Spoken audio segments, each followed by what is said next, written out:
Rasulullah, sesungguhnya amal itu dinilai Allah Subhanahu wa ta'ala tergantung di akhir. Jadi amal itu dinilai Allah Subhanahu wa ta'ala bi khawatimiha. Itu dilihat di ujung amal tersebut, di akhir daripada amal tersebut. Seperti halnya kita, ada orang yang mati husnul khatimah, ada orang yang mati su'ul khatimah. Jadi pilihannya cuma dua. Kalau tidak husnul khatimah, su'ul khatimah. Gak ada lain. Orang yang mati di dalam keadaan ibadah di akhir hayatnya, maka dia mati dalam husnul khatimah. Sementara orang-orang yang mati di akhir hayatnya dalam kondisi bermaksiat, maka dia mati dalam su'ul khatimah. Begitupun orang yang puasa, dilihat di ujung daripada puasa mereka atau akhir-akhir di masa puasa mereka. Kalau ada orang semangat ibadahnya di awal-awal Ramadan, kemudian dia tersungkur, dia KO di akhir-akhir Ramadan, maka dipastikan dia orang yang dosanya tidak akan diampuni Allah Subhanahu wa ta'ala. Dia orang yang merugi di bulan suci Ramadan. Jadi semangatnya di awal doang. Begitu akhir Ramadan 10 terakhir, yang puasa udah kagak puasa, yang terawih udah gak terawih, yang baca Al-Quran udah kagak baca Al-Quran. Itu orang yang dipastikan kagak bakal dapat ampunan Allah Subhanahu wa ta'ala. Dan ini orang yang dikatakan Nabi ba'u zaman adraka Ramadan falam yughfarullah. Celaka orang yang dapat Ramadan tetapi dosanya tidak diampuni Allah Subhanahu wa ta'ala, karena mereka kurang maksimal di dalam mengisi bulan suci Ramadan. Wal iyadu billah min. Ini saya mau tanya antum nih, kira-kira Ramadan mau berakhir gembira apa sedih? Jujur aja, jujur Pak.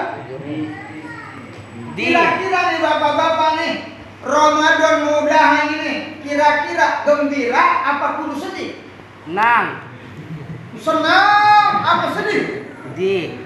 Kira-kira ini orang-orang kita, kira-kira kalau Ramadan udah girang apa sedih? Senang. Ketawa apa nangis? Nangis. Yang bener Tadi senang. Saya belum pernah ngeliat orang mari Ramadan udahan gegaukan. Ya Allah, Ramadan udahan, ya Allah, penangis-nangis kagak ada, belum pernah lihat saya. Yang ada pada girang banget Ramadan udahan, terbebas dari beban ibadah. Betul? Terbebas dari belenggu-belenggu ibadah. Merdeka itu. Alhamdulillah Ramadan udahan, oi. Bisa makan lagi, oi. Bisa merokok lagi, oi. Merdeka. Ada ya itu? Kayak lu itu. Lu kagak ngaku. Terus Al-Imam Ibnu Hajar Al-Asqalani di dalam kitab beliau mengatakan, anna man tawanni zawal Ramadan minal kabair.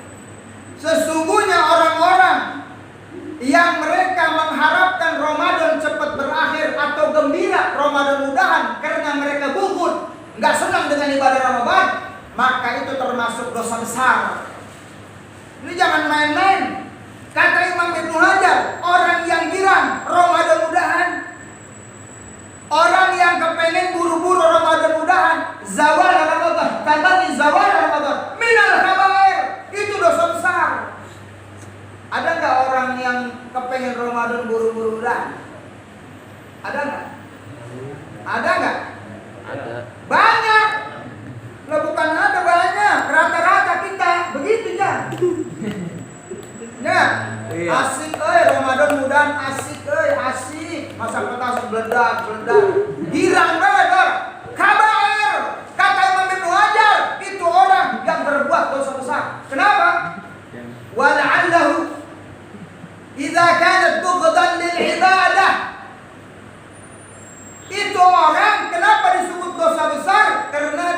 merasa nggak senang dengan ibadah Ramadan. Padahal ibadah Ramadan yang perintahin Allah, kewajiban, dia kagak senang, kabair, bisa kufur tuh orang. Ini jangan main-main itu. Makanya saudara-saudara, kudunya sayogianya Ramadan mudahan nangis, walaupun nanti di ujungnya gembira. Sekarang sedih, entar lebaran baru begitu. Lah bagaimana itu? Inilah perbedaan yang sangat nyata antara kita dengan as-sahabat. Inilah tasawur yang sangat beda antara kita dengan generasi salafus saleh. Kalau dulu para salafus saleh, kalau puasa mau kelar dia nangis, Pak. Sedih para sahabat. Pada nangis tuh. Ramadan mudahan nangis. Sementara kita Ramadan mudahan pada girang, pada gembira. Betul nggak? Betul. Kalau sahabat nangis, kenapa mereka nangis? Sedih. Karena yang penuh maghfirah, yang penuh keutamaan, yang penuh rahmah, yang penuh fadilah mau berangkat. Kalau udah Ramadan berangkat, semua fadilah pun akan berangkat. Itu yang mereka sedih. Udah nggak ada lagi tuh. Ibadah fardu sama dengan 70 kali. Sunnah kayak fardu. Pahala dilipat ganda udah nggak ada. Sedih mereka. Belum tentu tahun depan ketemu Ramadan lagi. Yang kedua sedihnya mereka apa? Mereka itu khawatir puasanya kagak diterima. Itu yang dipikirin tuh. Kalau kita Masya Allah di akhir Ramadan kadang-kadang justru kita bergembira. Ya, mal-mal udah mulai penuh sama orang. Betul nggak? Betul. Jalan raya padat merayap. Macetnya luar biasa. Orang udah banyak di pasar. Ya, betul nggak? Betul. Sementara sahabat di zaman sahabat Nabi SAW itu jauh 180 derajat. Kalau di akhir Ramadan begini zaman sahabat Nabi yang ramai di masjid, di luar itu kosong, sepi. Jadi kata Madinah itu kayak kota mati lah. Jadi kalau di 10 terakhir pasar-pasar sepi, nggak ada orang. Di zaman sahabat itu Madinah kayak kota mati, nggak ada penduduk, orang ke masjid semua. Beriktikaf semua di masjid. Sementara kita kalau 10 terakhir kira-kira yang banyak di masjid atau di pasar? Pasar banyak, di mall SGC sampai penuh ke orang, masjid pada kosong.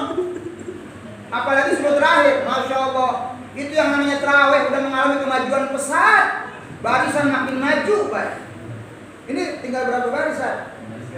Puasa, ntar terakhir tinggal dua doang, imam makar. Itu dia kalau ada kakeknya, kalau enggak imam dirian. Lalu bagaimana Rasulullah Shallallahu Alaihi Wasallam di dalam 10 terakhir ini apa yang dikerjain Rasulullah Shallallahu Alaihi Wasallam? Tidak ada petunjuk yang paling baik kecuali kita ikut Rasulullah. Ini kira-kira Nabi Muhammad di 10 terakhir ngapain sih Rasulullah? Kita intip. Kira-kira Rasulullah di 10 terakhir ngapain? Ngecat rumah, beli baju, ke pasar, ke mall, pulang kampung. Apa ngapain Nabi Muhammad? Diriwayatkan di dalam hadis Sayyidatuna Aisyah radhiyallahu taala anha, wa kana Rasulullah sallallahu alaihi wasallam idza dakhala al-'ashr shadda mizara. Rasulullah itu kalau udah 10 terakhir itu ngencengin kain. Nih. Shadda mizar, ngencengin. Kainnya dikencengin. Kata Imam Ibnu Hajar itu hanya ungkapan. Satu istilah yang menggambarkan bahwa ibadah Rasul meningkat dari sebelumnya. Apa yang dikerjakan Rasulullah yang pertama? Ngencengin kain. Kainnya dikencengin. Kalau kita kainnya udah kendor, bukan yang ngencengin, malah diprosotin. Udah kagak pakai kain udah. Artinya udah kagak sembahyang lagi udah kita nggak, benar nggak? Masya Allah. Rasulullah itu kencengin kain. Kata Ibn Hajar ada dua makna. Yang pertama, syadda bi'izarah itu Rasulullah ibadahnya semakin Nah. Yang biasa-biasa jadi luar biasa. Bayangin sama Bapak, Rasulullah itu di luar Ramadan sampai bengkak kakinya itu ya. Saking lamanya sholat Rasul, hatta tafattarat qadamahu, sampai bengkak kakinya. Bagaimana di Ramadan? Bagaimana di 10 terakhir? Di luar Ramadan aja sampai bengkak. Bagaimana di 10 terakhir? Lebih dari itu. 2 kali bengkak kalau Rasulullah. Ini Rasulullah SAW, manusia yang dosanya sudah diampuni Allah. Manusia yang sudah dipastikan yang pertama mengetuk pintu surganya Allah itu Nabi Muhammad. Manusia yang mendapat gelar Habibullah, kekasih Allah, tapi kayak orang yang punya dosa. Ibadatnya luar biasa, all out di 10 terakhir. Antara anak sama ente yang dosanya belum tentu diampunin, yang belum tentu masuk surga, masih enak-enakan tidur di kasur. Udah gak ada lagi ibadah. Malamnya dihabisin di jalan-jalan, di mal-mal, di pasar-pasar, di restoran-restoran, di stasiun-stasiun. Udah nggak puasa, udah nggak tarawih, udah nggak baca Quran. Siapa yang kita ikutin? Siapa yang kita jadikan suri tauladan? Kalau Nabi Muhammad SAW 10 terakhir ibadatnya makin mantap. Itu yang kita contoh, gurunya begitu. Tingkatin tuh ibadat. Benar nggak? Yang kedua maksud syadda mi'zarah kencengin kainnya kata ulama, Rasulullah di 10 terakhir udah nggak nidurin istri. Rasulullah ya'tazil, udah tidak meniduri istrinya. Udah perek tuh tidur sama bini. Udah nggak jima 10 hari di masjid nggak pulang-pulang Nabi Muhammad. Rasulullah 10 terakhir siang malam di masjid. Ya. Bahkan untuk nyisir rambut Rasulullah hanya mengeluarkan kepalanya ke jendela. Ini saya jendela nih. Itu Siti Aisyah nungguin. Begini Rasulullah disisir, dirapiin, dicuciin mukanya. Udah begitu beginilah Rasulullah. Begitu tuh 10 hari di masjid. I'tikaf Nabi Muhammad SAW. Jadi maksud mencengin kainnya, ibadatnya nambah. Rasul sudah tidak tidur dengan istrinya alias full di masjid. Berarti ente di mana? Ini 10 terakhir di mana ente? Nah, stasiun. Di mana terminal? Yang ente ikutin siapa? Yang kita jadikan panutan siapa? Kalau ente ikut Rasul, kudunya 10 terakhir ibadatnya mending di masjid. Ini tolonglah, biar ada perubahan. Jangan begitu-gitu aja tiap tahun Ramadan. Nggak ada nilainya, nggak ada pahala ganjaran. Jadi i'tikaf. Kenapa Rasulullah SAW i'tikaf di 10 terakhir Ramadan? Kenapa Rasulullah meningkatkan ibadah di 10 terakhir Ramadan? Ada 2 kata ulama. Nih, pengen tahu kan? Kenapa sih Rasulullah SAW itu ibadatnya meningkat di 10 terakhir? Ini 2. 1, sesungguhnya amal itu dinilai Allah tergantung penutupannya, akhirnya. Ada orang ibadat semangat Ramadan di awal, tanggal 1, tanggal 2, tanggal 7, puasanya, tarawihnya, baca Quran dikerjain. Begitu 10 terakhir, justru dia udah gak lagi ibadah.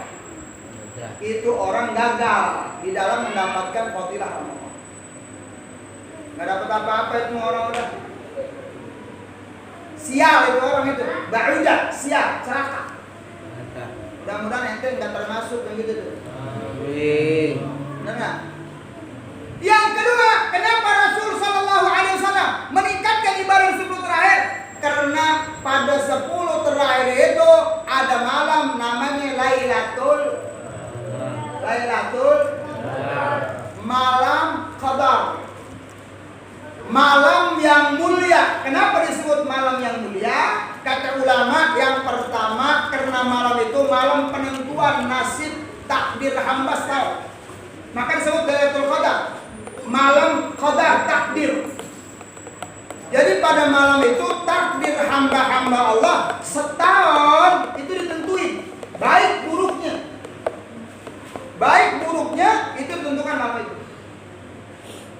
Kalau ada orang mendapatkan Lailatul Qadar, maka dipastikan takdirnya setahun, takdir yang baik, berkah tuh orang. Amin. Amin.